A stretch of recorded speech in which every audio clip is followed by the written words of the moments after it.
आज की जो मेरी बात है वह मैं मुख्तसर बात करना चाहती हूँ और ये मैं बात नहीं, ये अपील है पाकिस्तान के तमाम मुक़्तदर हलकों से, पाकिस्तान के स्टेक होल्डर से, सुप्रीम कोर्ट से, अदलिया से, इस मुल्क के इदारों से कि पाकिस्तान इस वक्त इस्तेहकाम के लिए बिलख रहा है। पाकिस्तान की जो जो आबादी है 24 करोड़ का मुल्क है, लोगों के पास 2 वक्त की रोटी खाने को नहीं है। हम दिन ब दिन, अभी आपने देखा स्टॉक एक्सचेंज भी क्रैश कर गई, दिन ब दिन हम तनज़ली का शिकार हैं। तो इस मुल्क के मसाइल का हल सिर्फ़ एक ही है, अडयाला जेल में है। हम सारे अपनी अपनी ईगो और अना को काफ़ी तस्कीन पहुंच चुकी हुई है, काफ़ी माशाल्लाह से 2 साल से कौम को हम सबको रगड़ा लग चुका है। तो अब मेरी अपील है कि डायलॉग करें। इस मुल्क के लिए जो देर पा एक सलूशन है वो है रूल ऑफ लॉ और आइन की बालादस्ती, और आइन के अंदर रहते हुए हर एक का आइनी रोल उसके मुताबिक मिल बैठ के मुल्क को चलाएं। और जितना हम खान साहब को जानती हैं, मैं हर अपनी मीडिया टॉक में ये बात करती हूँ कि पाकिस्तान की खातिर, वो पाकिस्तान के लिए सिर्फ़ एक ही मुतालबा है कि जो उनका मैंडेट है, जो अवाम का मैंडेट है, उसको रिस्पेक्ट करें और सारे बैठ के आगे बढ़ें। इंशाअल्लाह ताला आप उन्हें मुस्बत ही पाएंगे, क्योंकि उनका एक ही जो नज़रिया है वो ये है कि पाकिस्तान को बेहतरी कैसे दी जाए, पाकिस्तान के अंदर हकीकी आज़ादी कैसे लाई जाए, रूल ऑफ लॉ को कैसे इंश्योर किया जाए। और जहाँ तक बात है इस्तेहकाम, तो हम सबको पता है यहाँ पे बच्चा और बेवकूफ़ कोई भी नहीं है कि इस्तेहकाम के लिए जो पहली रिक्वायरमेंट है उसको पूरा करने के लिए हमें, अगर इस मुल्क में जमहूरियत है तो जमहूर की आवाज़ को सुनना पड़ेगा, ना कि हम इसको मज़ीद शिद्दत से बंद करें।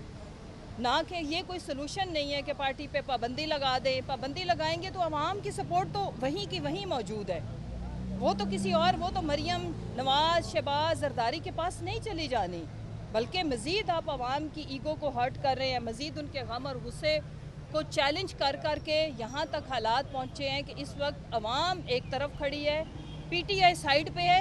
आपने तमाम इस मुल्क के जो स्टेक होल्डर्स हैं वर्सेस पब्लिक कर दिया है।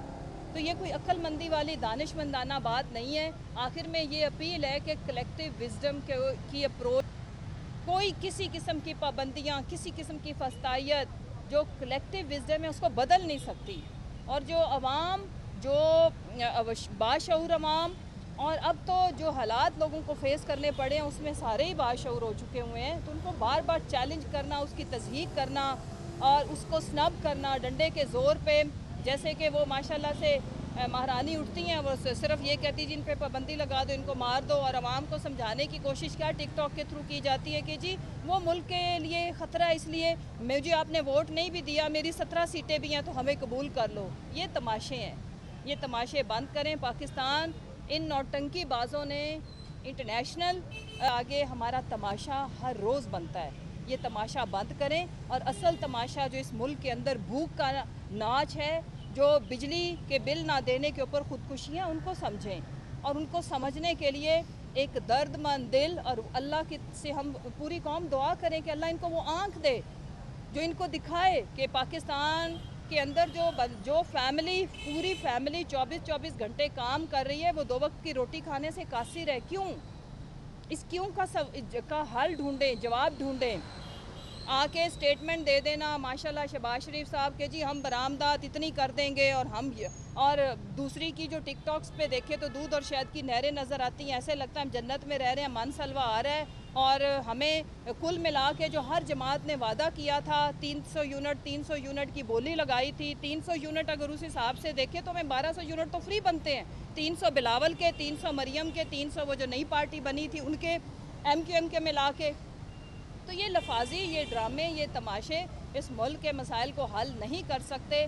हल के लिए दरकार है खुला दिल, खुली सोच और एक ऐसी आंख जो इस मुल्क के हकीकी मसाइल को देख सके, और एक ऐसा दर्दमंद दिल जो समझे कि इस मुल्क के लिए मसाइल के को हल करने के लिए ईगो को साइड पे करेंगे तो मसाइल हल हो जाएंगे। और हल एक ही है कि वो जो कैदी नंबर 804 है, जिसको अवाम ने मैंडेट दिया है, अवाम की मैंडेट का एहतराम करें और उनसे बात करें। इंशाल्लाह सारे मसले हल हो जाएंगे और अवाम जिस दलदल में, जिसमें हमने उन्हें धकेल दिया है, वो उससे निकल आएगी। बहुत शुक्रिया। दहशतगर्द जो है वो करार दिया गया है तहरीक इंसाफ के वाबस्ता सोशल मीडिया अरकान को। अहमद जजुआ की ماری، اور اس کے بعد اظہر مشوانی کو یہ کال آئی کہ اگر آپ برطانیہ کی میٹنگ میں شریک ہوئے تو آپ کے ماں باپ کو بھی اغوا کر لیا جائے گا، اور وہ کال ان کے بھائیوں کے نمبر سے آئی ہے۔ بہت سارے معاملے کو آپ کہتے ہیں؟ دیکھو شاکر، بہت افسوسناک ہے، اور اس میں پی ٹی آئی کا نام نہیں لیا گیا، اس میں ڈیجیٹل دہشت گرد میں انکلوسیو بات کی گئی ہے۔ میں بھی آپ کو بھی کہا گیا، آپ کو بھی کہا گیا، سب کو کہا گیا ہے کہ یعنی کہ جس کے جو سوشل میڈیا یوزر ہے، جس کے ہاتھ میں موبائل ہے، تو یہ افسوسناک ہے۔ اور میں یہ پہلے بھی اپیل کر رہی تھی، میں پھر کرتی ہوں کہ ان تمام چیزوں سے مسائل کا حل نہیں نکلنا۔ جو عوام کی مخالفت ہے آپ کے اگینسٹ، یا غم ہے، غصہ، یہ جو پولیٹیکل جماعتیں مسلط کی گئی ان کے خلاف جو نفرت ہے، وہ محبت میں نہیں بدل جانی۔ کسی کو ڈیجیٹل دہشت گرد کہنے سے چیزیں جو گراؤنڈ ریالٹی ہے وہ اسی طرح رہنی ہے۔ اور یہ بھی افسوسناک ہے کہ جس طرح سے دھمکیاں دی جا رہی ہیں۔ میں اظہر مشوانی کی فیملی کو بہت عرصے سے 15-20 سال سے جانتی ہوں۔ ان کی والدہ کو پہلے بھی جب ان کے بچے کو اغوا کیا گیا تھا تو انہیں فالج کا اٹیک ہو چکا ہے۔ جا کے میڈیا سے میری اپیل ہے، جا کے دیکھیں ان کے حالات۔ وہ دو بزرگ ماں باپ ہیں جنہوں نے کہاں سے، مانسہرہ سے، جس علاقے سے اٹھے اور آ کے اس ملک میں ان کے 2 بچے تدریس کا کام کرتے تھے۔ استادوں کا بڑا مقام ہوتا ہے باقی معاشروں میں۔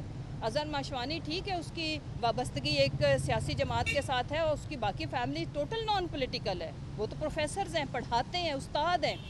تو ایک استاد کی عزت کا خیال کریں، ان 2 بزرگ ماں باپ کی آنسوؤں کا خیال کریں، اور میرا خیال ہے کہ اب تو وہ ایکٹیو بھی نہیں ہے۔ تو میری رحم کی اپیل ہے، میں تو اس کے سے آگے کچھ نہیں کہہ سکتی کہ خدا را اس خاندان کے اوپر رحم کریں، اور باقی خاندانوں کے اوپر، اسپیشلی میں وکاس کے بارے میں بالکل بات کرنا چاہوں گی۔ وکاس ہماری جو میڈیا ٹیم ہے، چونکہ میں خود بھی پارٹی کے عہدوں پہ بھی رہی ہوں، میرے پاس انفارمیشن منسٹری بھی تھی، جو سب سے بے ضرر، اور میرے ان لفظوں کا معنی مجھے پتہ ہے میں کیا کہہ رہی ہوں، اس نے کبھی بھی کوئی کنٹروورسی والی نہ ٹویٹ کی، نہ سٹیٹمنٹ دی، نہ کسی ادارے کے اوپر سوال ہی نہیں پیدا ہوتا کسی کے پاس کوئی ایک ثبوت ہے تو وہ لا کے دے دے۔ اور وہ پڑھا لکھا، شریف النفس، معصوم انسان جس نے کبھی کسی پتے کا بھی نقصان نہیں کیا۔ آپ ایسے بندے کو جو پڑھا لکھا ہو، اس کا کام کتنا تھا میں عرض کر دیتی ہوں۔ جیسے جب خان صاحب کی اگر پریس کانفرنس ہے یا کسی انٹرنیشنل میڈیا آؤٹلیٹ کو ہم نے انگیج کیا تھا، ڈاکٹر شیریں مزاری صاحبہ یا باقی جو لوگ انٹرویو رکھواتے تھے، وہ صرف لوجسٹکس کا کام کہ ان کو لانا، ایک ملازمت پیشہ شخص، تو اس کا تو کوئی تعلق نہیں ہے کسی پروٹیسٹ سے، ہمارے نظریے سے، ہمارا جو بیانیہ جس کو آپ کہتے ہیں، تو وہ بنانے والا تو وکاس یا اظہر مشوانی کے بھائی یا ان کے پیرنٹس نہیں ہیں، وہ ہم لوگ ہیں۔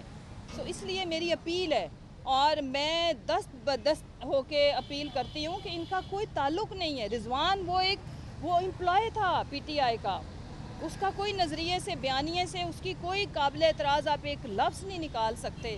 وہ اور اس کا بھائی جس کا کوئی سیاسی دفتر سے کوئی تعلق نہیں ہے، کتنا عرصہ ہو گیا ہے کہ وہ گمشدہ ہیں۔ تو خدا را رحم کریں اس ملک کے اوپر، اس ملک کی غریب عوام کے اوپر، بڑے دل سے فیصلے کریں اور ایک شعور والی آنکھ سے فیصلے کریں۔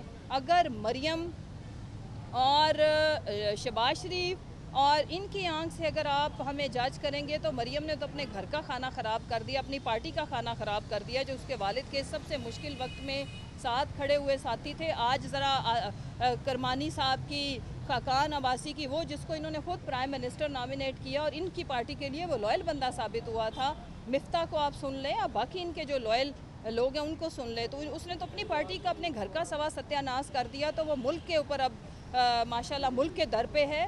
تو رحم، عوام کو ان سے نجات دلائیں خدا را، کیونکہ عوام نے ان کو ووٹ نہیں دیا، ان کو زبردستی مسلط مت کریں۔